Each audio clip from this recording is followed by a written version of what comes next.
Hey folks, this is Max, otherwise known as the Naked Chiropractor or the Naked Doctor. Naked because I'm going to be sharing my stories, sharing my journey, transparent, fully transparently and open, uh, raw, unfiltered, good and bad of it, over the next couple of weeks or over the next while. So this is the first entry of the official video log. I'm excited about this. So right now I'm in Changi International Airport, and I gotta say I am very, very impressed. I just stepped off the plane. Even after a 4-hour leg between Taiwan and here and 15 hours in air from Chicago to Taiwan, I still feel relatively fresh. I don't feel funky or grody, just because the service on Evi Air, which I flew on both legs, has been phenomenal. Very spacious, lots of amenities. They had lotion, they had toothpaste, they had toothbrushes, they had face spritzers in the bathroom, they had hand lotion. So they had everything that I needed on that plane to feel refreshed. Sleep masks. The slippers weren't really made for wide folk like myself, or feet with wide feet. So that I kind of ex-nayed that. But everything else was a really pleasant experience, including the in-flight entertainment. So when I arrived in the airport, right off the bat, I just got hit with a wave of humidity. So I'm prepared and dressed for the weather for the season. I got some nice little light khakis on here, Eddie Bauer's, multiple pockets, single level shirt on, which is probably going to be taken off very shortly before I head off to customs. But I got to show you this. This is what's really, really cool, really, really amazing. I'm in the, just boarded off the plane, and this is how impressive the airport is. And Chicago, O'Hare, take note. Please take note.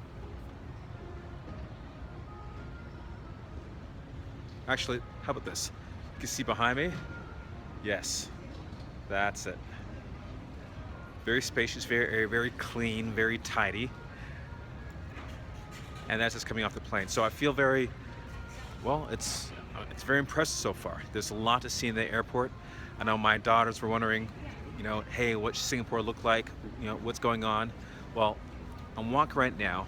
I'm about to approach a live terranium. It looks like a terranium. Well, you gotta see for yourself here. This. It's a beautiful sight. Art, sculptures. So I'm very impressed so far, and I'm only in the airport right now, even as we literally just stepped off the plane. So I'm about to go down to immigration, and hopefully that goes through without a hitch. I have all my papers in place. I have to change some currency right now before I head out, and I'm not going to take the taxi. I'm going to venture it out and try the transit system from the airport to my destination. So I pre-printed my directions from home in Chicago, and everybody else suggests, hey, take the taxi, take the cab. Well, my sister, who's well-traveled, suggests, you know what? Get to know the culture, get to know the country that you go to, and trust the transit system. And no better introduction than what I'm about to do right now. So I'm excited.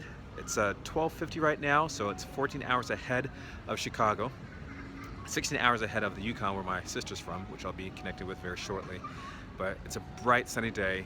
The air is clear, in contrast to Taiwan, which I recently just came from.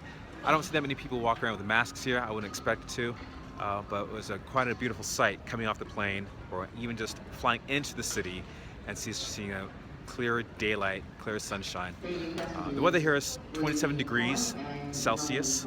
So Fahrenheit, I believe that is in the high 70s, early 80s. Well, I'm prepared for this type of weather compared to the shoveling and the bitter cold that I had before. Now, here's a traveling tip. Of course, when you travel in layers. One of the best investments I made before coming to this trip was buying a packable down feather jacket. So it's great. It served me my purpose when I was in Chicago earlier on, and then also in the airport or in the airplane, because it gets very, very, very chilly. So I found myself using it as a blanket and wearing it throughout the whole flight. Also, it packs up into a small little, probably a bag like this that fits into my bag without any hitch. So if you're traveling abroad, a packable down jacket is a great idea, uh, especially if you are, if you're a person who tends to get cold very quickly, very easily, which happens when you're in the airplanes. So I'm gonna sign off right now. I got more to share with you when time comes. Time to go, and maybe go grab a bite to eat. I don't know how that goes very shortly. Take care.